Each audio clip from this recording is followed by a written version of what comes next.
ఆమె వేరే కాంటాక్ట్ నెంబర్తో కాల్ చేస్తుంది ఊకే. వేరే కాంటాక్ట్ నెంబర్ అంటే ఆవిడ ఫోన్ నెంబర్ కాకుండా ఇంకో ఫోన్ నెంబరు.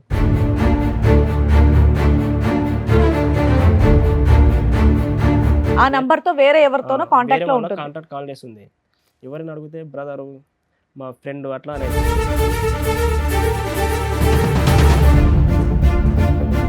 మరి నువ్వు ఇక్కడ ఇంట్లో లేనటువంటి టైం ఎక్కువ ఉంది కాబట్టి ఈవిడ ఫోన్తో టైం స్పెండ్ చేస్తుంది. ఎవరితో ఊకే మాట్లాడుతున్నావు అంటే మా నాన్న అంటది, మా ఫ్రెండ్ అంటే అట్లనే తప్పిస్తాను.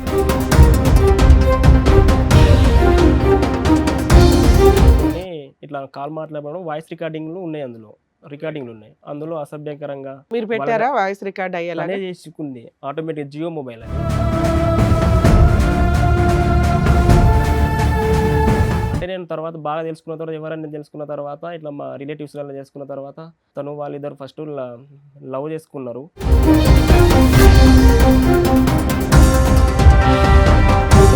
మేమిద్దరం వాళ్ళ ఇంటికి వెళ్ళినప్పుడు నాతో వస్తుంది, పోతాం, మళ్ళీ రిటర్న్లో నాతో రాదు.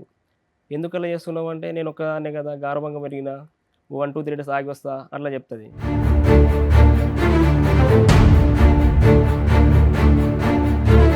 ఈ అనుమానం వచ్చి ఇలా రెడ్ హ్యాండెడ్గా పట్టుకున్నప్పుడు ఎప్పుడు కొట్టేవా? అంటే కొట్టుడే బాగా ఏం కొట్టలేదు, వార్నింగ్ ఇచ్చేస్తాను.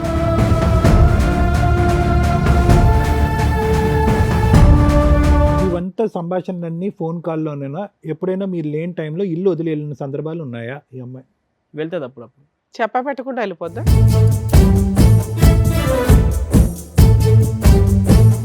మ్యాచెస్ ఫిక్స్ చేసిన వాళ్ళని కూడా అడిగినా, నువ్వే ఇదంతా ఏదో కావాలని చేస్తున్నావు, అదంతా మా బిడ్డ అలాంటిది కాదని వాళ్ళ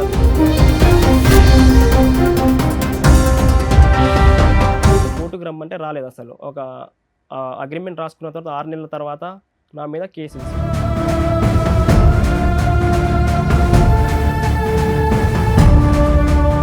ఆ అమ్మాయి చేసే ఘనకార్యాలు మొత్తం చూపెట్టిన, కొన్ని video calls, audio calls, voice recording data తీసుకెళ్ళాను, నేను జిరాక్స్ తీసుకెళ్ళిన.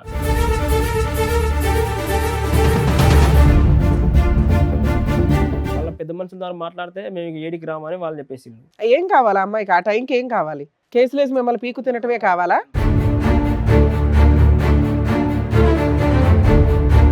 పంచాయతీ వరకు 15 నుంచి 20 lakhs వరకు ఖర్చులు వచ్చినాయి. నేనే మొత్తం ఎదురు పెట్టుకున్నా. దేనికి? పెళ్లి ఖర్చులు కానీ అవన్నీ కానీ. 15 to 20 lakhs.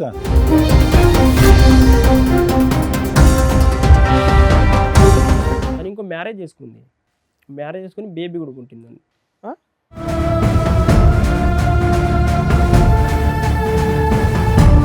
ఆ అమ్మాయికి భయం లేదు, ఆ అమ్మాయి భయం చెప్పేటటువంటి నాదుడు లేడు.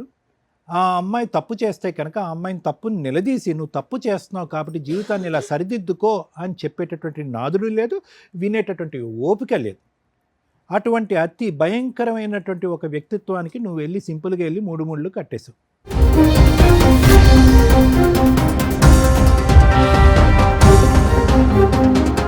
ఈ స్టోరీ అంతా ఈ అబ్బాయి మాట్లాడింది 3 మగాళ్ళకి సంబంధించిన స్టోరీ.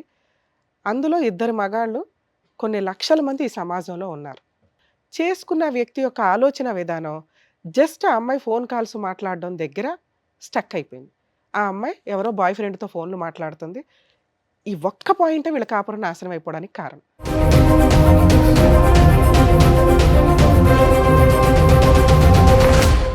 సార్, మేడం సమస్య చెప్పుకోవడానికి ఇక్కడి వరకు వచ్చారు. ఆయనకు వచ్చినటువంటి సమస్య ఏంటో అడిగి తెలుసుకుందాం. నాకు 2021లో మ్యారేజ్ అయింది, అరేంజ్ మ్యారేజ్. ఓకే. మేము కొన్ని రోజులు కలిసి బాగానే ఉన్నాం. ఆ తర్వాత తను వేరే కాంటాక్ట్ నెంబర్తో ఊకే కాల్ చేయడం. ఎందుకని చేస్తున్నావు అంటే ఎవరైనా అడిగితే చెప్పలే.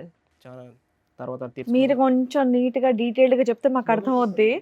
మీరు ఏమనుకోకపోతే అప్ప చెప్పేస్తున్నారు కదా. అమ్మాయితో పెళ్ళైంది, పెద్దలు నిర్ణయించిన పెళ్ళేనా? పెద్దలు నిర్ణయించిన పెళ్ళి మేడం సార్, పెద్దలు నిర్ణయించిన పెళ్ళే.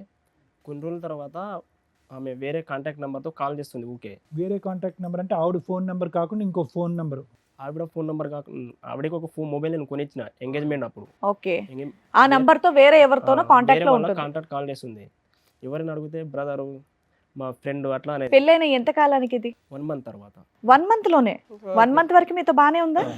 1 month వరకు బాగానే ఉంది. అంటే 1 month అంటే అటు ఇటు పెళ్లి, మరి పెళ్లికి అటు ఇటు తిరగడానికి అయిపోయింది అప్పుడు.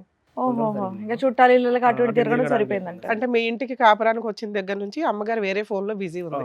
అప్పుడు బిజీ ఉంటుంది. మీరేం పని చేస్తారు? మీ వైఫ్ ఏం చేస్తుంది? ఆమె హౌస్ వైఫ్ మేడం. నాది ఎలక్ట్రికల్ షాప్ చిన్న బిజినెస్ ఉంది తొర్రూరులో. మీ ఇంట్లో ఎవరెవరు ఉంటారు?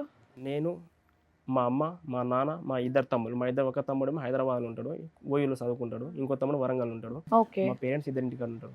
ఉమ్. నేనేమో మా ఇంటికాడ నుంచి డైరెక్ట్ బిజినెస్ ఉన్న దగ్గరికి ఏరియాకి వెళ్ళి వెళ్ళి వస్తా. ఎంత దూరం నాన్న, ఎంత ప్రయాణం ఉంటుంది మీ ఊరికి? పోరు 1 అవర్, వచ్చుడు 1 అవర్ సార్. ఓహో. 3 అవర్స్ ప్రయాణానికే పోతుంది. మరి నువ్వు ఇక్కడ ఇంట్లో లేనటువంటి టైం ఎక్కువ ఉంది కాబట్టి ఇప్పుడు ఫోన్తో టైం స్పెండ్ చేస్తుంది. ఎవరితో ఊకే మాట్లాడుతున్నావు అంటే మా నాన్న అంటది, మా ఫ్రెండ్ అంటే అట్లనే తప్పిస్తా అంటది. మీరు వచ్చిన తర్వాత కూడా మాట్లాడుతూనే ఉంటుందా ఫోన్లో? వచ్చిన తర్వాత మాట్లాడదు. నేను ఒకవేళ వచ్చిన తర్వాత కొన్నిసార్లు నేను ఈ నంబర్లు కొన్నిసార్లు డిలీట్ చేసేది, కొన్నిసార్లు డిలీట్ చేయదు. చూసాను ఎవరి నెంబర్ అన్న తర్వాత నాకు తెలిసిన తర్వాత ఎవరి నెంబర్ అంటే మా ఫ్రెండ్, మా నాన్న అట్లా అంటది. నువ్వు ఫోన్ చెక్ నేను చేసేవాడు. చెక్ చేసి అసలు అంటే ఫోన్ చెక్ చేయాలని మీకు బిజీ ఎందుకు వచ్చినప్పుడు అనిపించింది? ఎవరితో మాట్లాడదని చెక్ చేసిన సార్. బిజీ వచ్చినప్పుడు ఓకే కాల్ వెయిటింగ్ రావడంతో కాల్ డౌట్ వెయిటింగ్. వచ్చింది. అంటే రైట్. సరే ఇంతకుముందు ఒకసారి కాల్ చేసినప్పుడు మా నాన్నతో మాట్లాడాను. తర్వాత మళ్ళీ ఇప్పుడు చేసినప్పుడు కాల్ వెయిటింగ్ వస్తే ఎవరితో అంటే మళ్ళీ మా నాన్నే అంట. ఎందుకు చేసి ఇంతకుముందు చేసింది ఎందుకంటే ఊరికే చేసి అలా అనేది. అలా అలా నడిచిన తర్వాత ఎందుకు చేసిన తర్వాత నేను ట్రూ కాలర్లో నేమ్ కొట్టి చూస్తే ఒక అనోన్ పర్సన్, ఒక మెన్ పర్సన్ అనేది ఉంది. ఎవరైనా చూస్తే చెప్పట్లేదు అసలు. తర్వాత కొన్ని రోజుల తర్వాత ఎన్ని రోజులకు తెలిసింది మీకు ఈ విషయం? ఒక 2 months తర్వాత తెలిసింది మేడం. 2021లో విత్ ఇన్ 2 months లో తెలిసిపోయింది మీకు. తెలిసిపోయింది. ఆ. తర్వాత ఇలా ఎందుకు బాగా అడిగితే అసలు చెప్పట్లేదు. ఇంట్లో పని చేసేదా? మీరు వచ్చే టైంలో ఇంట్లో వంట చేయడం కానీ, ఇల్లు శుభ్రం చేయడం చేస్తుంది. కానీ, ఆ మిగతా పనులన్నీ బాగానే చేసేది. చేస్తుంది. ఓకే. అంటే కాన్సన్ట్రేట్ ఎక్కువ పెట్టదు. తమ్ముడు ఒక్క నిమిషం, నువ్వు అమ్మ నాన్న ఎందుకు పసిగట్టలేకపోయారు? అరే బాబు, ఈ అమ్మ ఎప్పుడు చూసినా కూడా రూమ్లో కూర్చుంటుంది, ఫోన్ మాట్లాడు. మీ తమ్ముడు ఉంటాడుగా? తమ్ముడు హైదరాబాద్, ఒక తమ్ముడు హైదరాబాద్, ఒక తమ్ముడు హన్మకొండలో ఉంటాడు. ఓకే. ఇంట్లో ఉండేది కేవలం మీ అమ్మగారు, నాన్నగారు, మీ ఆవిడ, వాళ్ళ మీరు. ఎడ్యుకేటెడ్ కదా సార్. సో వాళ్ళకి పెద్ద పసిగట్టలేక ఫోన్ మాట్లాడడానికి ఎడ్యుకేటెడ్ ఉంది. అమ్మాయి ఎప్పుడు ఫోన్ మాట్లాడుతుంటే అమ్మతో అరే మీ వైఫ్ వాళ్ళ ఎప్పుడు పేరెంట్స్ తో మాట్లాడుతూ ఉంటది. వాళ్ళని ఏదో వాళ్ళ మభ్య బయట ఉన్న వాళ్ళ ఇంట్లోకి వెళ్ళి మాట్లాడుతుంటది. వాళ్ళని ఏదో మభ్య పెడుతుందంట. వాళ్ళకి మబ్బి పెడతా ఉంటది. తర్వాత ఇలా ఎందుకు చేస్తున్నావు అని నాకు రైట్. తెలిసింది. ఇలా ఎందుకు చేస్తున్నావు అంటే మా అన్న, మా బ్రదర్, మా రిలేటివ్స్ అట్లనే తప్పించాయి. తర్వాత కొన్ని ఇట్లా కాల్ మాట్లాడడం వాయిస్ రికార్డింగ్లు ఉన్నాయి, అందులో రికార్డింగ్లు ఉన్నాయి. అందులో అసభ్యకరంగా మీరు పెట్టారా వాయిస్ రికార్డ్ అయ్యేలా? అనే చేసుకుంది. ఆటోమేటిక్ జియో మొబైల్ అది, ఓకే. ఆటోమేటిక్ ఉంది. తర్వాత అవి నిన్న అసభ్యకరంగా వల్గర్ ముచ్చట్టున్నాయి. ఎందుకు ఇలా చేస్తున్నావు అంటే నాన్న మీరు అడిగిన తర్వాత కూడా ఆ ఫోన్ కాల్స్ కంటిన్యూ అవుతూనే ఉందా? అవుతున్నాయి. ఆ అమ్మాయి భయపడలా? నేను మా చెప్పిన ఆయనకి డౌట్ వచ్చింది, అడుగుతున్నాడు, ఎందుకని కొన్ని రోజులు గ్యాప్ కూడా ఇవ్వలేదా కాల్స్ కి? నేను చెప్పిన నేను కౌంటర్ ఇచ్చిన తర్వాత 1 week, ఒక గ్యాప్ ఇచ్చింది. 4 days 5 days తర్వాత గ్యాప్. ఎంత ఉంటుంది ఆవిడ వయసు? ఎంత ఉంటుంది? ఇప్పుడు 25 ఉంటుంది మేడం. ఓకే. అప్పుడు అంటే కనుక 18, 19, 20 అప్పుడు 22 ఉంటుంది కావచ్చు అప్పుడు. సో 5 days గ్యాప్ ఇచ్చి మళ్ళీ షారా మామూలే. ఆ, తన వాయిస్ జియో ఫోన్ అందులో రికార్డ్ అవుతుంది కూడా తెలియదు అమ్మాయికి. తెలియదు అంటే తెలిసి చేసిందో తెలియక చేసిందో రికార్డ్ అయితే అయినాయి. రికార్డ్ అయితే అయినాయి. ఒక వ్యక్తితోనా చాలా మందితోనా? ఒక వ్యక్తితోనే. రైట్. అంటే నేను తర్వాత బాగా తెలుసుకున్న తర్వాత, ఎవరైనా తెలుసుకున్న తర్వాత, ఇట్లా మా రిలేటివ్స్ వల్ల తెలుసుకున్న తర్వాత, వాళ్ళిద్దరు ఫస్ట్ లవ్ చేసుకున్నారు. ఆ అబ్బాయికి ఇస్తామంటే వాళ్ళ ఇంట్లో ఒప్పుకోలేదు. వాళ్ళకి ఏం లేదు ఆస్తుపాస్తులు, డ్రైవర్ చేస్తాడని వాళ్ళకి ఇల్లు. నాదేమో బిజినెస్ అని ఇట్లా షాప్ ఉందని నాకు ఇచ్చిళ్ళు, మ్యారేజ్ చేసిళ్ళు. మీ వైఫ్ వాళ్ళకి ఏం ఆస్తులు ఉన్నాయండి? తను వాళ్ళ ఇంట్లో ఒకటే బిడ్డ మేడం. ఇచ్చిన వాళ్ళకి కొంచెం బెటర్ పొజిషన్ లో ఉన్న వాడికి ఇవ్వాలి. ఇంట్లో ఒకటే బిడ్డ, ఎవరు లేరు, బ్రదర్స్ కానీ సిస్టర్స్ కానీ ఎవరు లేరు. నాకు కట్నం ఏమి ఇవ్వలేదు. నేనే మొత్తం ఎదురు పెట్టి తీసేసుకున్నా. ఒకటి అమ్మాయి అని 3 acres ల్యాండ్ ఉంది, ఎంత ఉంటే అంత అని నాకు తదనంతరం వస్తుంది. తదనంతరం మొత్తం నాకే అని ఎంత ఉంటే అంత సో అని. ఈ అమ్మాయి మాట్లాడే అబ్బాయితో ముందు నుంచి రిలేషన్ ఉందా అమ్మాయికి? ముందు నుంచి రిలేషన్ ఉందంట. డ్రైవర్ అతను. ట్రాక్టర్ డ్రైవర్, అతనితో ముందు నుంచి రిలేషన్ ఉంది. కాకపోతే వాళ్ళిద్దరికి వాళ్ళ ఇంటికి వచ్చినప్పుడు, అమ్మాయి వాళ్ళ ఇంటికి వచ్చినప్పుడు వాళ్ళు పెద్దవాళ్ళ అంగీకారం లేదు. పెద్దవారు అంగీకారం లేదు, ఇవ్వని చెప్పిల్లట. అలా చేస్తూ ఎందుకు చేస్తున్నాం ఇప్పుడు మేమిద్దరం వాళ్ళ ఇంటికి వెళ్ళినప్పుడు నాతో వస్తుంది, పోతాం, మళ్ళీ రిటర్న్లో నాతో రాదు. ఎందుకు అలా చేస్తున్నావు అంటే నేను ఒకనే కదా, గార్భంగా పెరిగిన, 1, 2, 3 days ఆగి వస్తా అట్లా చెప్తుంది. అలా గొడవలు వచ్చింది. అంతేనా? ఇది ఒక్కటే గొడవ కాదు. మీకు? ఒక ఫోన్ కాల్సే గొడవలా? ఫోన్ కాల్తో గొడవలు. మిగతా ఇంకేం ప్రాబ్లం లేదు? మీకు ఫిజికల్ గా మీ ఇద్దరు బాగానే ఉండేవాళ్ళ? కొన్నిసార్లు ఫిజికల్ బాగానే ఉంటుంది, కొన్నిసార్లు సరిగ్గా ఉండదు. ఫిజికల్ కొన్నిసార్లు బాగుండదు. ఈ అనుమానం వచ్చి ఇలా రెడ్ హ్యాండెడ్గా పట్టుకున్నప్పుడు ఎప్పుడు కొట్టేవా? అంటే కొట్టుడే బాగా కొట్టలేదు, వార్నింగ్ ఇచ్చేసాను. రెడ్ హ్యాండెడ్ గా అంటే ఫోన్ లేనా? వాళ్ళిద్దరిని వాయిస్ రికార్డింగ్ అంతే, అంతకుమించి ఏమీ లేదు. అంతకు మించి ఏం లేదు. మందు వేస్తావు నువ్వు? తాగను సార్. ఓకే. తర్వాత ఏం ఆ జరిగింది? అమ్మాయి తాగిద్దా? తాగదు. తర్వాత ఏం జరిగిందంటే ఇట్లనే అయింది సార్. తర్వాత ఒకరోజు పండగగానే వెళ్ళింది, దసరా పండగకి మేమిద్దరం వెళ్ళిన తర్వాత నాతో రాలేదు. మళ్ళీ 1 day, ఒక 1 week తర్వాత వస్తాను చెప్పింది. తర్వాత ఇక అట్లనే రాలేదు. షాప్కి ఒక 1 month తర్వాత వచ్చి ఎప్పుడు చూసినా కానీ మనం ఇద్దరం వెళ్తాం, నాతో ఎందుకు రావని ఇక్కడ మా ఇంటికి వచ్చినప్పుడు అడిగిన. అలా ఏం లేదు ఊరికే అనేది ఇక చెప్తుంది, సోది చెప్తుంది, ఇంకా వయగ్ర ఎక్సెట్రా చెప్తుంది. ఇవంతా సంభాషణలన్నీ ఫోన్ కాల్లోనేనా? ఎప్పుడైనా మీరు లేని టైంలో ఇల్లు వదిలి వెళ్ళిన సందర్భాలు ఉన్నాయా ఈ అమ్మాయి? వెళ్తుంది అప్పుడప్పుడు. చెప్పబెట్టకుండా వెళ్ళిపోద్దా? ఉమ్.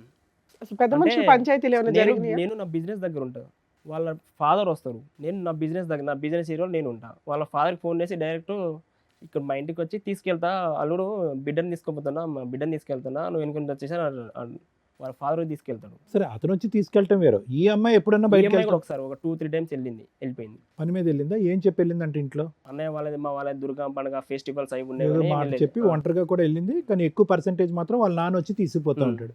సరే, వాళ్ళ నాన్నకి ఎప్పుడు కంప్లైంట్ చేశారు మీరు? ఏమంటే మీ అమ్మాయి పద్ధతి బాగాలేదనేది చేసిన కంప్లైంట్ చేసి అలా ఏం లేదు, నా బిడ్డ మంచిదే, అలా ఏం లేదు, ఫోన్ రికార్డింగ్స్ ఉన్నాయిగా. నువ్వేదో కావాలని చేస్తున్నావు, ఇదంతా లేదు అంటే మధ్యవర్తి వాళ్ళకు మ్యాచెస్ ఫిక్స్ చేసిన వాళ్ళని కూడా అడిగిన, నువ్వే ఇదంతా ఏదో కావాలని చేస్తున్నావు, అంత మా బిడ్డ అలాంటిది కాదని వాళ్ళు అన్నారు. ఇదంతా తెలిసిన తర్వాత ఇన్నేళ్ళు బానే ఉన్నారా మీరు? అదంతా అది తెలిసిన తర్వాత ఇక పంచాయతీలు మేడం, ఆ. కాపురాన్ని మొత్తం మానుకొని సరిగ్గా నాతో వస్తే కాపురానికి రా, లేకపోతే లేదని నేను అన్నా. ఆ. ఏది ఆడియో రికార్డ్స్ విన్న తర్వాత కూడా మీరు ఇంకో ఛాన్స్ ఇద్దాం అనుకున్నారా? ఇంకో ఛాన్స్ ఇద్దాం అనుకున్నా, మళ్ళీ సెకండ్ లైఫ్ వెళ్తే అవును. ఎక్సెట్రా ఎందుకు ఉంటాయని నేను అనుకున్నా. తర్వాత కాపురానికి రమ్మంటే రాలేదు, అసలు రాకుండా ఏం చేసిందంటే పెద్ద మనుషుల పంచాయతీలో కూర్చున్నాం ఒక 10 టైం ఒక 10 సార్లు. నేను అసలే కాపురానికి రాను, ఏం చేసుకున్నాను, అయితే విడాకులు కావాలండి. సరే అని ఆమె కోరిక మేరకు విడాకుల కోసం అగ్రిమెంట్ పేపర్ ఎప్పుడు మ్యారేజ్ అయిన ఎంత కాలానికి? ఒక 2 years తర్వాత మేడం. 2 years ఇలాగే నడిచిందా మీ పంచాయతీలో? ఒక 6 నెలలే మేము కలిసి ఉన్నాం. ఆ తర్వాత నుంచి వాళ్ళ ఇంటికి వెళ్ళిపోయింది. 6 నెలలు అంటే మీరు మేము పంచాయతీలు అంటే పెట్టుకుంటూ continue వచ్చారా? 6 నెలలు కలిసి లేము, 1 month అదే ఆన్ అండ్ ఆఫ్ ఒక 6 నెలలు కలిసి ఆ. ఉన్నారు. ఫైనల్ గా ఎప్పుడు విడిపోయారు? 2023లో విడిపోయింది. విడిపోయారు. ఆ తర్వాత పంచాయతీ జరిగింది. 2023 మే 10 తారీఖు నాడు ఒక అగ్రిమెంట్, అంటే ఒక 1.5 year మా పంచాయతీ నడిచింది. ఓకే. 1.5 year పంచాయతీ నడిచింది పెద్ద మనుషుల పెద్ద కోర్టు నుంచి. ఏమని రాసుకున్నారు? అంటే కోర్టు నుంచి మ్యూచువల్ డైవర్ తీసుకొని రాసుకున్నాం. అదే మ్యూచువల్ గా కోర్టుకు వెళ్ళి డైవర్స్ తీసుకుందామని. ఏమైనా కాంపెన్సేషన్ గానీ ఏమన్నా రాసుకున్నారు? అంటే అగ్రిమెంట్ రాసుకున్న తర్వాత ఒకరి మీద ఒకవేళ కేసులు వేసుకుంటే నడవదని రాసుకున్నాం. అందులో మ్యూచువల్ డైవర్స్ టైంలో ఆ అమ్మాయికి నేను 5 తులాల బంగారం, అంటే పెళ్ళైనప్పటి నుంచి బంగారం రేటు అమౌంట్ ఇవ్వాలని రాసుకున్నాం. అందులో ఓకే. అమౌంట్ నేను ఒక లాయర్ని మాట్లాడుకొని మ్యూచువల్ డైవర్స్ కోసం అమౌంట్ ఇచ్చేసిన. కోర్టుకు రమ్మంటే రాలేదు అసలు. ఒక అగ్రిమెంట్ రాసుకున్న తర్వాత 6 నెలల తర్వాత నా మీద కేసు వేసింది, నాతో పాటు మ్యూచువల్ డైవర్స్ అగ్రిమెంట్ రాసుకున్నారు.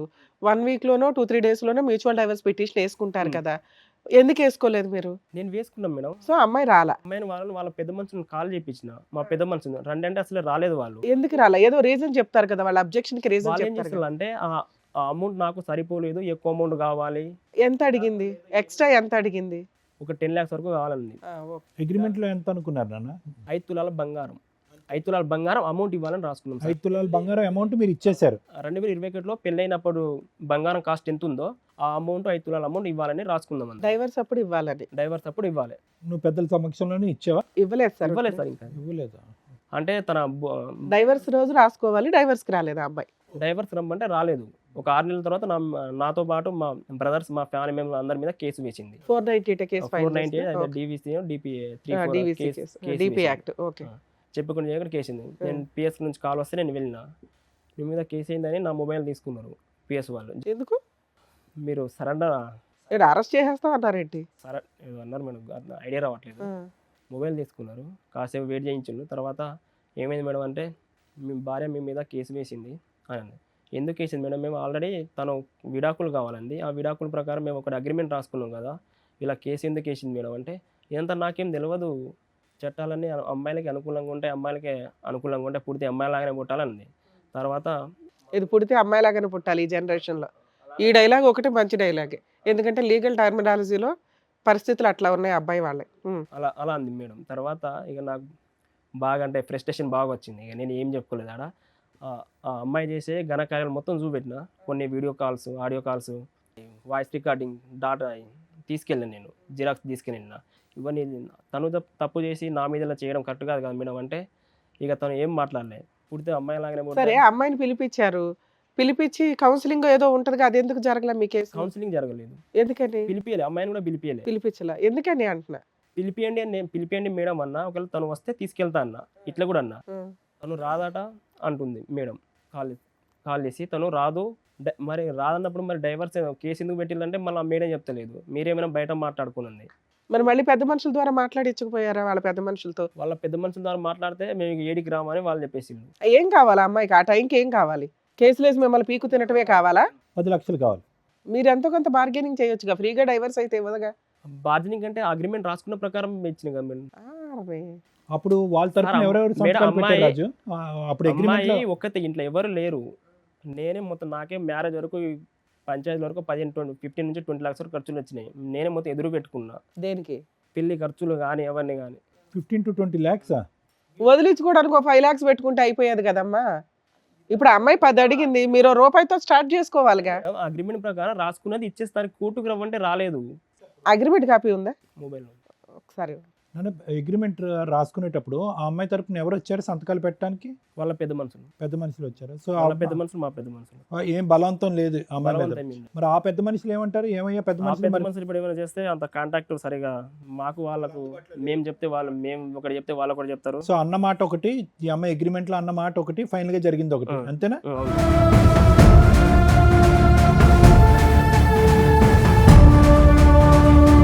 ఇప్పుడు 10 లక్షలు ఇవ్వలేని పరిస్థితి అనేది, లేదంటే ఇచ్చిన తర్వాత కూడా ఈ అమ్మాయి మళ్ళీ తారుమారు చేస్తుంది అనేదా? ఏంటి అసలు నీ భయం? మళ్ళీ ఒకవేళ ఇచ్చిన తర్వాత కూడా తారుమారు చేస్తుందనే, అంటే అమౌంట్ అడుగుతుంది. పెళ్లికి ఎదురు పెట్టుకుని 15-20 లక్షలు పెట్టి నువ్వు పెళ్లి ఘనంగా చేసావు అన్నటువంటి మాట నిజమే కదా? నిజమే సార్. ఇక అక్కడ పెళ్ళే అంత ఘనంగా చేస్తే నీ జీవితం దీన్నన్నా కాస్త ఘనంగా చూసుకోవాలిగా. అక్కడ 10 లక్షలు ఇస్తే అయిపోద్దిగా. లేవా నీ దగ్గర? లేవా? లేవు సార్. అంటే అగ్రిమెంట్ రాసు, ఎందుకు ఇవ్వాలి?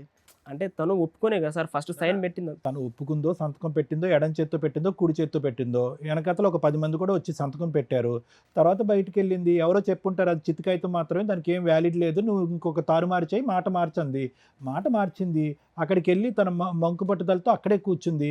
నువ్వు 10 లక్షలు ఇచ్చి నువ్వు హ్యాపీగా డైవర్స్ తీసుకుని ఇంకో పెళ్లి చేసుకోవచ్చుగా. నీ జీవితం అయిపోవట్లేదా ప్యారలల్గా? అదే సార్, తన ఇష్ట ప్రకారంగా తనే ఫస్ట్ పెట్టింది సైన్, దాని ప్రకారం నేను ఇస్తా అని. సో అప్పుడు అలా ఒప్పుకున్నారు కాబట్టి ఇప్పుడు నేను ఎందుకు ఎక్స్ట్రా ఇవ్వాలనుకుంటున్నాడు ఈయన. చేసి తప్పంతా తను, మళ్ళీ నేను ఎందుకు ఎక్స్ట్రా ఇవ్వాలి? ఎంత ఎక్స్ట్రా ఇవ్వాలి ఇప్పుడు చెప్పు? 5 లక్షలు అప్పుడు రేట్ అంటే ఎంత పడింది? అంటే అప్పుడు అంటే 2.5 లాక్ 3 లాక్స్ 2.5 లాక్స్ ఉండవు సార్ అప్పుడు. నువ్వు ఇంకా అడిషనల్గా ఒక 7.5 8.5 పెట్టాలి, అంతేనా? 7.5 పెట్టడానికి మీరు రెడీగా లేరు. అప్పుడు అన్న మాట తను నిలబెట్టుకోలేదు. అడిగలేను సార్. అంటే ఆ అమౌంట్ నాకు ఇచ్చేయి, కాకపోతే నేను కోర్టుకు రాను అంది అప్పుడు మ్యూచువల్ డైవర్స్కి.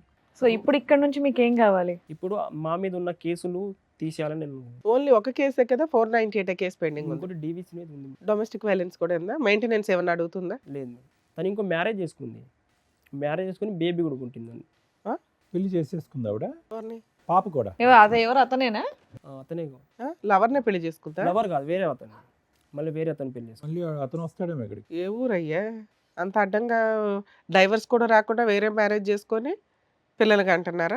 అదేదో లవర్ని చేసుకుంటేనన్నా అర్థం ఉంది. అదే వేరే అతన్ని పెళ్లి చేసుకొని పాపను కూడా కాదు, లవర్ని అలా స్టాండ్ బై ఉంచుతుందేమో కంటిన్యూ. లవర్ డిస్ట్రిబ్యూట్ నడుస్తా అంటే అతనికి ఇద్దాం అనుకున్నారు కావచ్చు, అతను చేసుకుని మళ్ళీ అతను వేరే మ్యారేజ్ చేసుకున్నాడు. ఎవరు లవరా? నమ్ముకొని నువ్వు అనవసరంగా నీ కాపురం రోడ్డు మీద వేసుకున్నావు. వాళ్ళిద్దరు మ్యారేజ్లు చేసుకుంటారు, తర్వాత ఫోన్ లో మాట్లాడుకుంటారు, వాళ్ళకి జియోలో రికార్డ్ అవుద్దని కూడా తెలియదు. ఆ అమ్మాయికి వేరే మ్యారేజ్ అయింది, ఒక పాప బాబా పాప పాప పుట్టింది అనే దానికి నీ దగ్గర ఎవిడెన్స్ ఏముంది? ఫొటోస్ ఉన్నాయా? ఫొటోస్ లేవు, ఒకటి ఎంసీ హాస్పిటల్ రిపోర్ట్ ఉందా? కాదు, ఇప్పుడు మీరు కోర్టులో పిటిషన్ వేసినా దొరికిద్దిగా అమ్మాయి డెలివరీ అయిందా లేదా అని. అతనెవరమ్మా పెళ్లి చేసుకున్నవాడు డైవర్స్ రాకుండా? ఆడపిల్లలకు దొరుకుతున్నారు, మగపిల్లలకు దొరకట్లే. ఇట్లా విడాకులు రాకపోతే ఏ అమ్మాయి పెళ్లి చేసుకోదు, అమ్మాయిలు మాత్రం చేసేసుకుంటున్నారు. అలా చేసుకోవచ్చండి? లీగల్ గా వ్యాలిడే కాదు కదండి. ఇప్పుడు ఇతను కూడా బైగామి వేయచ్చు, కానీ ఇతని దగ్గర ఎవిడెన్స్ ఉండదు. పిఎస్కి వెళ్ళిన మేడం, ఇతని దగ్గర ఎవిడెన్స్ లేదు. ఈ ఎవిడెన్స్ అనేది ఆ అమ్మాయికి ఒక పాప పుట్టింది అనే దానికే. సహజీవనంలో కూడా పుట్టుతున్నారు ఈ మధ్య, దాన్ని ఇల్లీగల్ చేసి. మ్యారేజ్ ఫొటోస్ ఉన్నాయి మేడం. మ్యారేజ్ ఫొటోస్ ఉంటే మరి బైగామికి కేసు పెట్టొచ్చు కదా. పోలీసులు పెట్టరు, పోలీసులు తీసుకోరు. నీ మీద 498 ఉన్నాక మీ అడ్వకేట్ తో ప్రైవేట్ కంప్లైంట్ వేయించుకోవాలి. వేయించావా? అడ్వకేట్ దగ్గరికి వెళ్తే మనం వేస్తే చాలా టైం పడుతుంది, ప్రాసెస్ అవుతుంది, పిఎస్ వాళ్ళు వేస్తారు. కాకపోతే నీ దగ్గర ఏదో కావాలని అలా చేస్తున్నారని అతను సలహా ఇస్తాను. మరి పిఎస్ దగ్గరకు వచ్చి మాట్లాడి చేయించుకోవచ్చుగా, చేయించుకున్నారా? పిఎస్కి ఒక 10-20 టైమ్స్ వెళ్ళినా మేడం. వన్ టైం ఒక ఫస్ట్ టైం వెళ్ళిన వాళ్ళకి అడిగిళ్ళు కాల్ చేసి, తర్వాత సెకండ్ టైం వెళ్ళినప్పుడు కంప్లైంట్ తీసుకున్నారు. అంటే ఇప్పుడు తన నుండి ఆ కేసు నుంచి నేను బయటపడాను. ఈ 2 కేసుల నుంచి బయటపడటం ఎట్లాగా అని అడుగుతున్నావు, అంతేనా? అంతేనా? అంతే మేడం. సార్ విన్నారు కదా, మీరేమంటారు? రాజు, ఇప్పుడు ఇక్కడ మా దగ్గరికి వచ్చింది ఒకటి, కేసులు విత్డ్రా చేయమని చెప్పి. రెండోది ఏంటంటే కనుక ఆ అమ్మాయిని ఆల్రెడీ టైం టెస్టు, ప్రపంచంలో ఉన్న అన్ని నాసా టెస్టులు, ఈ టెస్టులు, అన్ని టెస్టులు అయిపోయినాయి. ఏం టెస్టులు అయినాయి? పెళ్ళైనటువంటి 2 నెలల నుంచి ఆ అమ్మాయి పక్కన పంచాయతీ మొదలుపెట్టింది. పెళ్ళైనటువంటి తర్వాత ఆ పంచాయతీ పెట్టడం వల్ల నువ్వు పట్టుకున్నావు, నిలదీసావు. అయినా కానీ భయం లేదు. 5 రోజులు ఆగింది. మళ్ళీ షారా మామూలే. రికార్డింగ్లు అవుతూనే ఉంది. ఆ అమ్మాయి మాట్లాడుతూనే ఉంది. అంటే ఇక్కడ మనకు అర్థమైంది ఏంటంటే ఆ అమ్మాయికి పెళ్లి మీద ఒక గౌరవం కానీ, ఒక భయం కానీ, భక్తి లేదు అని చెప్పి. ఇందాక నుంచి టైం టెస్టింగ్ అంటున్నాను. అంటే ఒక వ్యక్తిత్వాన్ని టెస్ట్ చేయడానికి నీకు పెళ్ళైనటువంటి 2 మంత్స్లోనే ఈ అమ్మాయి వ్యక్తిత్వం ఏంటన్నది అర్థమైపోయింది. అంటే ఏంటి? భయం లేదు, భక్తి లేదు, ఆలోచన లేదు, భవిష్యత్తు మీద ఒక ఇది లేదు, ప్లస్ పెళ్లి మీద ఒక గౌరవం లేదు. ఇన్నిట్ల మధ్యలో నీకేం గౌరవం ఉంది? నీకు అసలు గౌరవం లేదు. ఆ అమ్మాయి మొదటి నుంచి ప్రిపేర్ అయిపోయింది. ఏదో రోజు ఇతను దొరకపడతాడు. అంటే వ్యక్తిత్వంగా ఆ అమ్మాయికి ఏదో పిచ్చి ఉందని నేను అనట్లే, కానీ లోతుగా ఆలోచించేటటువంటి ఒక శైలి కానీ, భవిష్యత్తు మీద ఒక ఆలోచన కానీ, పెళ్ళి అంటే ఒక విలువ కానీ, లేదంటే పెళ్లి చేసుకునేవాడి మీద ఒక గౌరవం కానీ లేనటువంటి ఒక వ్యక్తిత్వం. అది ఆ అమ్మాయి లోపమా లేదంటే పెంచినటువంటి వాళ్ళ లోపమా మనకైతే తెలీదు. అది ఆ అమ్మాయి యొక్క పర్సనాలిటీ. సో దీన్ని బట్టి మనకు అర్థమైంది ఏముంది? 2 మంత్స్ 3 మంత్స్ గొడవ పడ్డారు, నిలదీసావు, అడిగావు. ఏం చేసింది? సింపుల్గా పెట్టి బేడ సర్దుకుని వెళ్ళిపోయింది.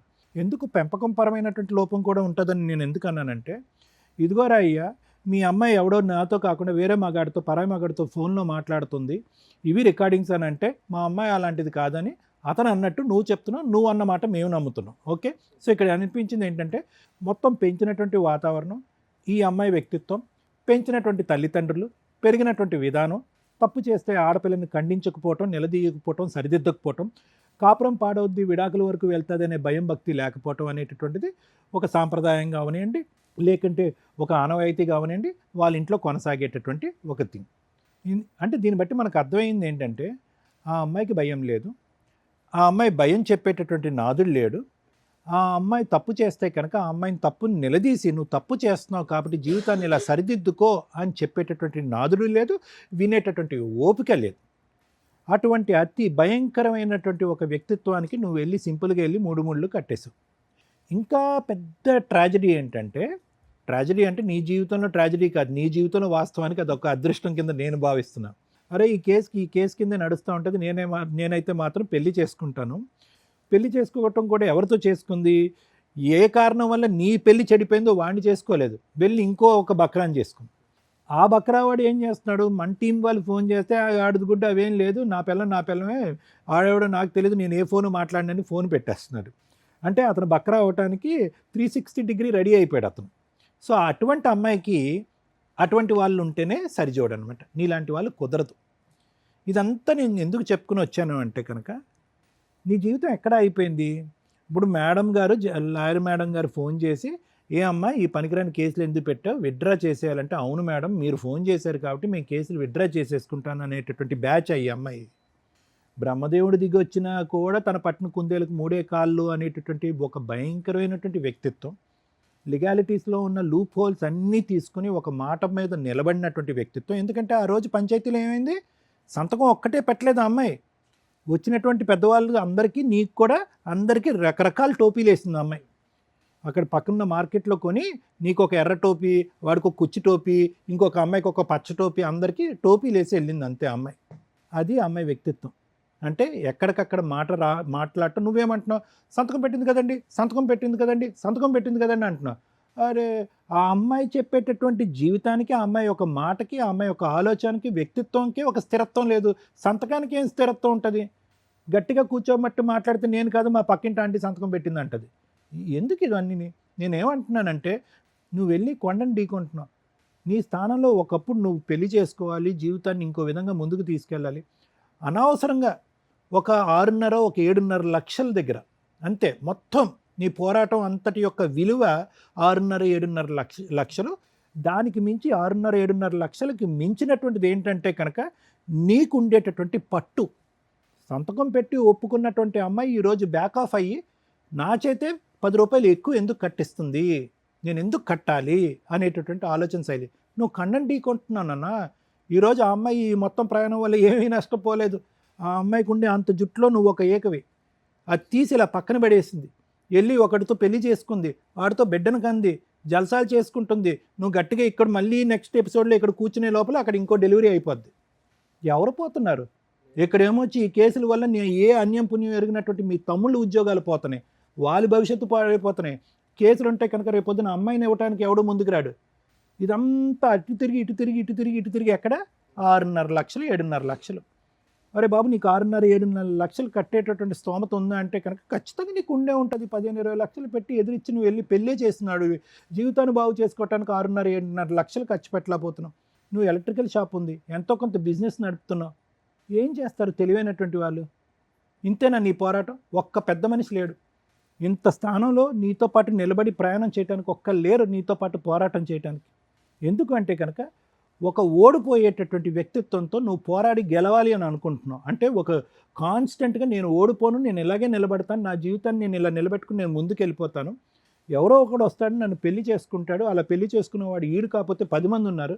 లవర్ లేడు ఇక్కడ, ఎవడో వచ్చి పెళ్లి చేసుకున్నాడు. సో అమ్మాయి గట్టిగా విజిలేస్తే 10 మంది నిలబడేటటువంటి వ్యక్తిత్వం అమ్మాయిది. Happy, she's very happy.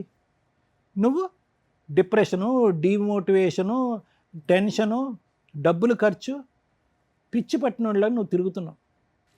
So కాబట్టి ఏంటంటే ఇక్కడ పోరాటమా నేను పోరాడాలి, నేను ఫైట్ చేయాలి, నా వ్యక్తిత్వాన్ని కాపాడుకోవాలి, మాట మీద నిలబడినటువంటి అమ్మాయికి బుద్ధి చెప్పాలి అనేటటువంటిది ఏదన్నా ఉంటే కాస్త తీసి పక్కన పెట్టాలేమో అనేది సైకలాజికల్గా నా అభిప్రాయం, మానసికంగా నా అభిప్రాయం. ఎందుకు ఇక్కడ బాధితులు ఎవరు? నువ్వు ఒక్కడే పెళ్లి చేసినందుకు నువ్వు ఒక్కడే బాధిత కాదు. వృద్ధాప్యంలో ఉన్నటువంటి నీ తల్లిదండ్రులు ఈరోజు బలిపశువులు అయ్యారు, నీ 2 తమ్ముళ్ళు బలిపశువు అయ్యారు. ఇంత మానసిక వేదన, ఇంత కుటుంబ త్యాగం చేసి ఏం పోరాటం, ఏం గెలుపొందాలని? ఈరోజు ఎంత మంది పెద్దవాళ్ళు మాట్లాడినా, ఎన్ని పోలీస్ స్టేషన్ చుట్టూ తిరిగినా, వాస్తవానికి నువ్వు పెట్టేటటువంటి బైగమీ కేసు అనేటటువంటిది దాన్ని అది నిజంగా ప్రాక్టికల్గా ఎవరైనా ఆ కేసు టేకప్ చేసి ఫైట్ చేసినా కూడా అక్కడ కూడా ఆ అమ్మాయి అక్కడ ఆ ఇంట్లో కాపురం చేస్తూ పిల్లల్ని గంటూనే ఉంటుంది, నువ్వు తిరుగుతూనే ఉంటావు అనేది నా అభిప్రాయం. ఇలాంటి వాళ్ళని ఇచ్చి పోండి, నీ చావు నువ్వు సస్తావులే అన్నట్టుగా ఆలోచించుకుంటూ నువ్వు కూడా బ్రతక నేర్చి ఏమన్నా డబ్బుల లెక్కల పరంగా ఏమన్నా లెక్క తేలితే కనుక ఆ లెక్క తేల్చుకుని నువ్వు బతుకు, నువ్వు బాగుపడు, నీ కుటుంబాన్ని కాపాడుకో. ఇది మంచి సలహా. సరే మేడం ఫోన్ చేయండి, అమ్మాయి కేసులు విత్డ్రా చేస్తుందంటే అస్సలు ససేమిరా. అటువంటి వ్యక్తిత్వాలు చాలా ఒక మర్రి చెట్టులాగా ఆ వేర్లు ఎక్కడో పాతాళ లోకంలో ఉంటాయి. అవి నరుక్కుంటూ వస్తే కనుక నాకు ఒక 70-80 సంవత్సరాలు వస్తాయి, నీకు ఒక 40-50 సంవత్సరాలు వస్తాయి. వర్కౌట్ అవుతుంది. ఈ కేసుకి సంబంధించిన వాళ్ళు ఒకళ్ళు ఈ కేసుకి ఎగ్జాంపుల్, నేను ఏదైతే కోర్టులో ఒక జడ్జిమెంట్ చూపించి మాట్లాడతామో అలా ఈ కేసు ఎగ్జాంపుల్ చెప్తాను. ఈ స్టోరీ అంతా ఈ అబ్బాయి మాట్లాడింది 3 మగాళ్ళకి సంబంధించిన స్టోరీ. అందులో 2 మగాళ్ళు కొన్ని లక్షల మంది ఈ సమాజంలో ఉన్నారు. అదేంటి మేడం అక్కడ అమ్మాయి మోసం చేస్తే 3 మగాళ్ళ గురించి మాట్లాడుతున్నారు ఏంటి? స్టోరీకి సంబంధించిన 2 మగాళ్ళు, ఒక భర్త, ఇప్పుడు ఇక్కడ కూర్చున్న బాధితుడు అనే ఎవరైతే విక్టిమ్గా కూర్చున్నాడో అతను. పెళ్లి చేసుకున్న తర్వాత ఆ అమ్మాయి కొంచెం లో ఫ్యామిలీ నుంచి వస్తే తనే ఎదురు ఖర్చులు పెట్టుకొని గోల్డ్ పెట్టి పెళ్లి చేసుకున్నాడు. చేసుకున్న వ్యక్తి యొక్క ఆలోచన విధానం జస్ట్ ఆ అమ్మాయి ఫోన్ కాల్స్ మాట్లాడడం దగ్గర స్టక్ అయిపోయింది. ఆ అమ్మాయి ఎవరో బాయ్ ఫ్రెండ్తో ఫోన్లు మాట్లాడుతుంది. ఈ ఒక్క పాయింటే వీళ్ళ కాపురం నాశనం అయిపోవడానికి కారణం. ఈ అబ్బాయి అది భరించలేకపోయాడు. ఆ టైమా ఇంకొకట. సరే ఛాన్స్ ఇస్తాను అన్నప్పుడు ఒక అమ్మాయి క్యారెక్టర్ రోడ్డు మీద దాకా వచ్చేసిన తర్వాత ఎవరు యాక్సెప్ట్ చేయరు మళ్ళీ ఆ వ్యక్తితో కాపురం చేయడానికి. ఎందుకంటే నీకు ఏ పాయిజన్ చుక్క అయితే అనుమానం రూపంలో పడిపోయిందో అది జీవితకాలం పెరుగుతూనే వెళ్తుంది తప్ప తగ్గదు. మీరు నిజంగా ఆ అమ్మాయిని యాక్సెప్ట్ చేయాలి అనుకుంటే ఆ అమ్మాయి ఫోన్ కాల్స్ ఎట్లా కట్ చేయాలి, ఆ విధానం నుంచి ఆ అమ్మాయిని మీ వైపు తిప్పుకోవడం ఎట్లా, కాపురం నిలబెట్టుకోవాలంటే హక్కులుగానో పెద్ద మనుషుల పంచాయతీలో లీగల్గా ఎంటర్ అయిపోతానో వద్దు, అవ్వదు. ఒక వ్యక్తి వైఫ్ ఫోన్ మాట్లాడితే యాక్సెప్ట్ చెయ్యని ఒక మగాడు ఇక్కడ కూర్చున్న వ్యక్తి, ఇంకొక మగాడు ఈయనకి ఆపోజిట్లో అమ్మాయికి డైవర్స్ రాలేదు, అమ్మాయి హస్బెండ్ మీద 498 డొమెస్టిక్ వైలెన్స్ వేసింది, హస్బెండ్ మీదే కాదు అసలు సంబంధం లేని అతని ఫ్యామిలీ మెంబర్స్ అందరి మీద. అలాంటి వ్యక్తిని ఇంకో మగాడు పెళ్లి చేసేసుకొని పాపను కూడా కన్నాడు. అంటే ఆ అమ్మాయికి ఆల్రెడీ పెళ్ళయింది, పెళ్ళైన హస్బెండ్ ఎందుకు వదిలేశాడంటే ఆ అమ్మాయికి ఒక పాత బాయ్ ఫ్రెండ్ ఉన్నాడని వదిలేస్తే వీళ్ళిద్దరూ ఉండగా ఇంకొక అతను పెళ్లి చేసుకున్నాడు. మరి ఈయన ఆలోచన విధానం ఏంటి అంటే ఈ వ్యక్తిలో ఉన్న కనీసం సగమన్నా ఈ విక్టిము ఫోన్ కాల్స్ దగ్గర ఆపేసి ఉంటే వీళ్ళిద్దరే భార్యాభర్తలు అయ్యేవాళ్ళు, ఆ పుట్టే పిల్లలేదు ఏళ్ళకే పుట్టేవాళ్ళు. ఎంతవరకు యాక్సెప్ట్ చేయాలి ఎంతవరకు యాక్సెప్ట్ చేయకూడదు అనేది కొంచెం ఆలోచించుకోండి. 2 ఇక్కడ రెండో మగాడు ఎవరైతే అతను ఉన్నాడో అతని గురించి మాట్లాడాలి. ఆడాళ్ళకి ఆడాళ్ళు శత్రువులని అక్కడక్కడ వింటూ ఉంటాం. అసలు అది ఉండేది ఒకప్పుడు. ఇప్పుడు ఖచ్చితంగా ఏదో పోలీసులు ఒక డైలాగ్ అన్నారంట, ఈ జనరేషన్‌లో ఆడపిల్లగా పుట్టడమే బెటరు. మగాళ్ళగా పుట్టడం దండగా అని. మరి ఏ పోలీసులు అన్నారో గానీ, ఈ ఇయర్‌కి సెన్సేషనల్ నోటెడ్ పాయింట్ చెప్పినట్టే లెక్క. ఎందుకంటే లీగల్‌గా నిజంగా జెంట్స్ అంత సఫర్ అవుతున్నారు. రెండో మగాడు కనీసం బేసిక్ ఆలోచించాలి. డైవర్స్ రాని ఒక అమ్మాయిని నేను పెళ్లి చేసుకుంటున్నాను. ఆ అబ్బాయిని ఆల్రెడీ సఫర్ చేసిన అమ్మాయి. ఏదో బాయ్ ఫ్రెండ్ ఉన్నాడట. మరి నేనేం చేద్దామని పెళ్లి చేసుకుంటున్నా? అంటే రేపటి రోజున వాళ్ళిద్దరి మధ్య డిస్ప్యూట్ వస్తే, అమ్మాయి గుర్తుపెట్టుకో, బబ్లిక్ నవిలినట్టు నవిలి స్వీట్ అంతా అయిపోయినాక తుపుక్కని వస్తారు చూసారా? మీ కేసులో అంతే. లీగాలిటీ లేనట్టే. అదే పని అబ్బాయి గనక ప్రొసీడింగ్స్ అయితే వెంటనే బైగామి కేసు రిజిస్ట్రేషన్స్ అయిపోతే, ఎదురు ఆ అమ్మాయిని ఎళ్లి కొట్టేస్తుంటారు. అసలు ముందు అమ్మాయిలే రారు ఈ పిల్లాడిని పెళ్లి చేసుకోవడానికి. ఓహ్! లీగల్‌గా డైవర్స్ రాకుండా మిమ్మల్ని చేసుకోము అని. అలాంటి సమాజంలో కోర్ట్‌లో కేసులు మోర్ దాన్ 5 ఇయర్స్ నడుస్తుంటే చచ్చిపోతున్నారు. కనీసం ప్లీజ్ మా ఎపిసోడ్స్ ద్వారా, సుమన్ టీవీ ద్వారా నేను జ్యుడిషియరీని రిక్వెస్ట్ చేస్తున్నానండి. మ్యారిటల్ డిస్ప్యూట్స్ మీద దృష్టి సారించండి. మీరు తెగగొడతారో, కలుపుతారో ఏదన్నా గానీ ఒక కేసు 3 ఇయర్సో, 2 ఇయర్సో కుదించండి ప్లీజ్. ఎందుకంటే 5 ఇయర్స్ లోయర్ కోర్ట్‌లో ఫైట్ చేసిన తర్వాత అమ్మగారు మళ్ళీ వెళ్ళి అమ్మాయో, అబ్బాయో వాళ్ళకి ఏ ఒక్కళ్ళకో విడిపోవడం ఇష్టం లేకపోతే మళ్ళీ అప్పీల్‌కి వెళ్ళి హైకోర్ట్‌లో సస్పెన్షన్ పిటిషన్ ఏసుకుంటున్నారు. ఆ డైవర్స్‌ల మీద గాని, వేటి మీదన్నా. మళ్ళీ అక్కడ ఒక 5 ఇయర్స్ నడుస్తాయి. హైకోర్ట్ అనేది స్టేట్ మొత్తానికి కాబట్టి అసలు ఆ 5 ఇయర్స్‌కి కూడా బెంచ్ మీదకి రావు. ఎప్పుడైనా ఎమర్జెన్సీ స్పీడీ ట్రయల్ అని రిక్వెస్ట్ చేస్తే అవి కూడా కన్సిడర్ చేయరు. 2019 మ్యాటర్ ఉంటే 25 మ్యాటర్ ఎట్లా తీసుకుంటామండి అంటారు. సో ప్లీజ్ మ్యారిటల్ కేసుల మీద చేంజెస్ రావాలి. మూడో మగాడు గురించి చెప్దాం అనుకున్నా. ఏది ఎగ్జాంపుల్. ఈరోజు ఇక్కడ కూర్చున్న వ్యక్తి లాంటి వ్యక్తి గురించే మనం రీసెంట్‌గా చూస్తున్నామండి వనస్థలిపురం ఇన్సిడెంట్. 2 మంత్స్ రెక్కీ చేసి ఆ అమ్మాయిని మర్డర్ చేశాడు ఆ అబ్బాయి. ఎందుకు? ఆ కామెంట్స్ చూడండి. అబ్బాయిని సేవ్ చేయండి, అబ్బాయిని రక్షిస్తాం, అబ్బాయిలు బెయిల్ ఇవ్వండి అంటూ కామెంట్స్ దారుణంగా ఉన్నాయి. ఒక అమ్మాయి చనిపోతే, అరే! అమ్మాయి చనిపోయిందనే జాలి కూడా కనిపించలే ఆ కామెంట్స్‌లో. ఎందుకు అంటే సేమ్ స్టోరీ ఇక్కడ ఎగ్జాంపుల్. ఈ అబ్బాయి ఒక మంచోడు, సొసైటీ మీద రెస్పెక్టు, ఆలోచన విధానం కొంచెం బావుంది కాబట్టి, మేడం నన్ను రక్షించండి, సార్ నన్ను రక్షించండి అని ఇక్కడికొచ్చాడు. ఆ అబ్బాయి పరిస్థితి అట్లా లేదు. సైకలాజికల్‌గా 2 మంత్స్ ఆ అబ్బాయి తిరిగాడంటే ఆ కేస్ ఏంటో తెలుసా? సేమ్ కేసే. లవ్ చేసుకున్నారు, పెళ్లి చేసుకున్నారు, తిప్పి కొడితే 3-6 మంత్స్‌లో విడిపోయారు. డైవర్స్ ప్రొసీడింగ్స్ నడిచినాయి. అయినా 498 డీవీసీ కంటిన్యూ చేస్తూ వేరే వాడిని పెళ్లి చేసుకొని వనస్థలిపురంలో హ్యాపీగా కాపురం పెట్టేసింది. అక్కడ లుకౌట్ నోటీసులు మళ్ళీ ఇదేదో పెద్ద ఇంటర్నేషనల్ క్రైమ్ కేసుల్లాగా. ఫ్యామిలీ మ్యాటర్స్‌లో. ఆ అబ్బాయి కెనడా వెళ్ళాల్సినోడు ఆగిపోయాడు. ఆ అబ్బాయి ఒక క్రూయల్ పర్సన్‌గా క్రూయల్ యాక్ట్ చేయడానికి, క్రైమ్ చేయడానికి ఎవరు ప్రొవోక్ చేసినట్లు? ఏ ఇన్సిడెంట్లు ఇక్కడ తీసుకొచ్చినాయి? Law and ఆర్డరా? లీగల్ కేసులా? లేదా ఆ అమ్మాయా? లేదా ఒక పెళ్లి అనే సిస్టమా? వీటి గురించి ప్లీజ్ దయచేసి ఆలోచించాల్సిన ఇన్సిడెంట్. ఇంకొక విక్టిమో, అక్యూజ్డో ఇక్కడ కూర్చున్నాడేమో అని నా భయం. ఇప్పుడు ఇతనికి విక్టిమ్‌గా ఉండొచ్చు. బయటికెళ్ళినాక అక్యూజ్డ్ అవ్వడానికి అవకాశం ఉంది. ఎవరు ఈ ఇన్సిడెంట్‌లో అబ్బాయిని క్రిమినల్‌గా చేస్తున్నారు? బేసిక్ అబ్బాయి అడుగుతున్నది ఏంటి? మేడం ఈ కేసులు త్వరగా అన్నా తేల్చండి.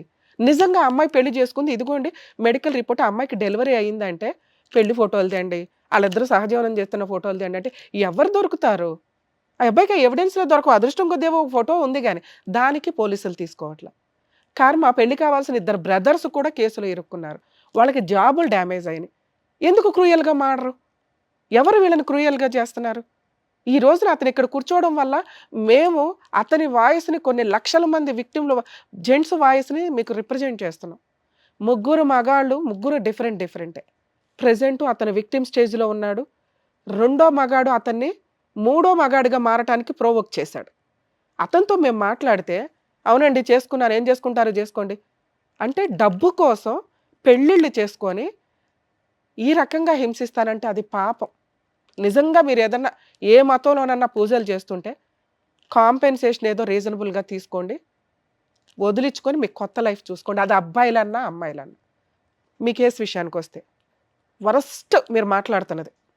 నాకు అస్సలు నచ్చల. ఏంటి నీ మొండితనం? ఒక అమ్మాయి కాంపెన్సేషను, సెటిల్మెంట్‌కి రాకపోతే ఇప్పుడు నేను మాట్లాడినయన్నీ ఇంప్లిమెంట్ అవుతాయి. రీజనబుల్ అమౌంట్‌కి మాట్లాడుకోవాలా, దరిద్రం వదిలించుకోవాలి. అది దరిద్రమే అని అనుకోండి మీరు. మేము అనుకోం. కానీ మీ దృష్టిలో అది ఈ రోజున ఇక్కడి దాకా వెతుక్కొని ఎందుకొచ్చారు? ఫ్రీగా డైవర్స్ ఎందుకు ఇస్తారు? ఇవ్వరు. అసలు దొంగ మొక్కలు కొంతమంది అయితే డైవర్స్కి కూడా రారు. ఇప్పుడు ఇగో ఇట్లాగే సెకండ్ పెళ్ళిళ్ళు చేసుకొని సీక్రెట్గా తిరుగుతూ ఇక్కడ కేసులు మాత్రం నడిపిస్తూ ఉంటారు. లేదా జిడ్డు మొక్కలు సైకలాజికల్ ప్రాబ్లమ్స్తో కేసుల కోసమే తిరుగుతారు. మన లా అండ్ ఆర్డర్ అలా ఉంది. ఈ రెండిట్లో వాళ్ళకి బుద్ధి రావాలంటే కేసులు ఫాస్ట్ కావాలి. అప్పుడు నిజమేంటి అనేది కోర్టుకు తెలుస్తుంది. త్వరగా మీరు బయటపడగలుగుతారు. కొన్ని కేసులకి అసలు అప్పీల్ కూడా కొంచెం ఫాస్ట్గా అయిపోవాలి 1.5 ఇయర్లో. వీటి కోసం స్పెషల్ కోర్టులు పెట్టాలా ఏంటా అనేది గవర్నమెంట్ కూడా ఆలోచించండి. ఎందుకంటే అంత అంత ఫండ్స్, అంత పోస్టులు, అంత కోర్ట్స్ అకామిడేషన్స్ ఉంటే ఖచ్చితంగా వర్కౌట్ అవుతుంది. ఈరోజు కోర్ట్ అంతా ఫ్యామిలీ మ్యాటర్స్ మీదే నడుస్తుంది. రెండో టాపిక్ ల్యాండ్ మ్యాటర్ల మీద నడుస్తుంది. మీ విషయానికి వస్తే సార్ 3 సార్లు అడిగా కాంపెన్సేషన్ ఏమీ లేదేంటి అని. తప్పు చేసింది కాబట్టి ఫ్రీగా డైవర్సు, నేను కట్నం గురించి ఎవ్వరూ మాట్లాడట్లే ఇక్కడ. మీరు పెళ్లి కోసం అంత ఖర్చు పెట్టిన వాళ్ళు ఒక 10 లక్షలు అడిగారు. మీరు అడ్వకేట్స్కి పెట్టుకోవాలిగా. పైగా మీ ఏరియాలో అడ్వకేట్లు తిరగడాలు ఇవన్నీ ప్రాసెస్ అవుతుంది. పోలీస్ స్టేషన్కి వెళ్ళినప్పుడన్నా కనీసం మీరు రియలైజ్ అవ్వాలి. అరే ఎంఓఈ రాసింది 1 వీక్కి అమ్మాయిని పిలిస్తే రావట్లా, రాలేదు అంటే షీఈ్ ఎక్స్పెక్టింగ్ సంథింగ్, ఎంతో కొంత ఇవ్వాలి. కొంతకాలం మనతో కాపురం అయితే చేసిందిగా అనే ఒక సెకండ్ హ్యాండ్ ఆ అమ్మాయికి అవుతుంది కదా. ఆ అమ్మాయే తప్పు చేసింది. రీజనబుల్ అమౌంట్కి వస్తే ఈ అడ్వకేట్లకి ఇచ్చేదేదో, మళ్ళీ మీరు ఫీల్ అవ్వకండి సార్, మీ అడ్వకేట్లకి ఇచ్చేదేదో, కోర్టుల చుట్టూ తిరిగేదేదో, అన్నెసరీ ట్రాన్స్పోర్ట్ ఎక్స్పెన్సెస్ ఏవో సరే ₹1 అటు ఇటుగా. ఎందుకంటే మనం టైం కొనుక్కుంటున్నాం, ప్రశాంతత కొనుక్కుంటున్నాం, వాల్యుబుల్ కోర్టు టైంని సేవ్ చేస్తాం. పెళ్లి కోసం గట్టిగా నిలబెట్టుకొని పెళ్లి కోసం నువ్వు అంత ఖర్చు పెట్టినాడివి, ఓడగొట్టుకోవడానికి కూడా ₹1 ఇచ్చుకుంటే బాగుండేది. 1. 2 అది ఎప్పుడు అడగాలి? కనీసం పోలీస్ స్టేషన్కి వచ్చినాక సరే మేడం అమ్మాయికి ఏం కావాలి సెటిల్మెంట్కి పిలిపించండి, 10 లక్షలు అడిగింది మేడం ఎట్లా ఇస్తాను, రిక్వెస్టేషన్ కొంచెం బార్గెనింగ్ అవ్వల తగ్గల, అది నీకు బర్త్డేనే ఓకే, ఫైటింగ్ అన్న స్ట్రాంగ్గా చేయి. రెండిట్లో ఎటో ఒకవైపు ఉండు, స్ట్రాంగ్ ఫైటింగ్ అడ్డంగా గెలుస్తావు నువ్వు. నీకు ఆల్రెడీ స్టార్టింగ్లో అయితే కాంపెన్సేషన్ ఇచ్చి వదిలించుకో. ఇప్పుడు ఆల్రెడీ మ్యాక్సిమం ఒక స్టేజ్కి వచ్చేసావు. 2 ఇయర్స్ నుంచి అమ్మగారు ఓ పిల్లని కనేసి హ్యాపీగా బతికేస్తుంది. నువ్వెందుకు లైఫ్ వేస్ట్ చేసుకోవాలా? లీగల్ దెబ్బ కొడితే స్ట్రాంగ్గా ఉండాలి. ఆవిడకి ఇచ్చే ఆ డబ్బు లేదు, ఈసారి లాయర్కి ఇచ్చుకో. స్ట్రాంగ్ ఫైటింగ్ చేయి. ఇలాంటి అమ్మాయికి డబ్బులు ఇవ్వడం కంటే, ఎందుకంటే సెకండ్ మ్యారేజ్కి ముందు సెటిల్మెంట్ బెటర్ ఆప్షన్. ఆవిడ తెగించి ల్యాండ్ ఆర్డర్ రెస్పెక్ట్ ఇవ్వదు, సాంప్రదాయాలకి రెస్పెక్ట్ ఇవ్వదు, సొసైటీకి రెస్పెక్ట్ ఇవ్వని అమ్మాయికి డబ్బులు ఇవ్వమని నేను ఇప్పుడు చెప్పను. మీకున్న ఆప్షను సార్ బైగామీ కేసు వాళ్ళు తీసుకోకపోయినా మీరు ప్రైవేట్ కంప్లైంట్ వెయ్యండి. మీరు గెలుస్తారా గెలవరా కాదు. మీరు ప్రైవేట్ కంప్లైంట్ ఫైల్ చేస్తే ఆవిడ ఒక అడ్వకేట్ను పెట్టుకోవాలి, పెట్టుకుంటుంది, ఎఫ్ఐఆర్ అవుతుంది. నేను ఛాలెంజ్ చేసి చెప్తున్నాను. ఎందుకు వెయ్యాలి? మీరు ఫీజులు ఇవ్వరు, మీ అడ్వకేట్లు ఏం చేస్తాంలే కానీ అని వాళ్ళు ఏదో అంటుంటారు. 2 హైకోర్టులో క్వాష్ పిటిషన్ ఫైల్ చేసుకోండి. ఆ అమ్మాయికి సంబంధించిన ఎవిడెన్స్లు పెట్టి మిగతా వాళ్ళందరి పేర్లు తీసేస్తారు నేను చెప్తున్నా. ఈ రోజున హైకోర్టు క్వాష్ పిటిషన్స్లో జడ్జెస్ చాలా మంచిగా ఆలోచిస్తున్నారు. ఇవన్నీ ఫేక్ కేసులని వాళ్ళకి కూడా తెలుసు. మీ దగ్గర ఉన్న ఈ ఎవిడెన్స్లు కోర్టుకి ఈజీగా అర్థమవుతుంది ఆ అమ్మగారు ఫేక్ కేసులు ఫైల్ చేసిందని. మీ ఒక్కళ్ళ మీదే కేసు నడుస్తుంది. మీ బ్రదర్స్ మీ పేరెంట్స్ని కూడా తీసేస్తారు. ఓకేనా? డొమెస్టిక్ వైలెన్స్ కేసులు మీరు రెగ్యులర్గా ఏమి అటెండ్ అవ్వాల్సిన అవసరం లేదు. ఒకవేళ మీకు ఇవి ఫాస్ట్గా అయిపోవాలంటే హైకోర్టులో స్పీడ్ ట్రయల్ కోసం పర్మిషన్ పిటిషన్ వేసుకోండి. కేసు యొక్క అర్జెన్సీ, కేసులో ఉన్న ఇటువంటి ఎవిడెన్స్లు ఏమన్నా ఉంటే హైకోర్టు 6 months నుంచి 1 yearలో కేసులు క్లోజ్ చేయమని డైరెక్షన్స్ ఇస్తారు. ఇవి తెలియక చాలామంది 5 years, 4 years, 10 years అని కోర్ట్స్లో తిరుగుతున్నారు. లోయర్ కోర్టుల్లో మీ దగ్గర ఇలాంటి ఎవిడెన్స్లు ఉంటే ఒక 1-2 years చూడండి, అవ్వకపోతే హైకోర్టుకు వచ్చి స్పీడీ ట్రయల్ కోసం పర్మిషన్ పిటిషన్ వేసుకోండి. ఫ్యామిలీ మ్యాటర్స్లో నేను చెప్తున్నది నాన్న. ఇక్కడ మేము మాట్లాడడానిక ఇది కరెక్ట్ టైము కాదు, యూజు లేదు. సెటిల్మెంట్ మాట్లాడు. మీరు ఇప్పుడు నేను చెప్పిన విధంగా క్వాష్ పిటిషన్ ఫైల్ చేసుకోండి, బైగామీ కేసు వేయండి, రిలాక్స్గా నీ పని నువ్వు చేసుకుంటే వెళ్ళు, జరగాల్సినవి ఆటోమేటిక్గా జరుగుతాయి. ఇంకేమైనా లీగల్ సజెషన్ కావాలన్నా నన్ను అడగండి, నేను మాట్లాడతాను. సరేనా? ఆల్ ది బెస్ట్ నాన్న. జాగ్రత్త, ధైర్యంగా ఉండు, ఎటువంటి తెంగర పనులు చేసుకోకు, చెయ్యకు. సరేనా? మిమ్మల్ని నమ్మకం వచ్చిన రాజు గారికి ఏం చేయాలో చెప్పినందుకు డాక్టర్ గారు, అడ్వకేట్ మేడం, థ్యాంక్ యూ.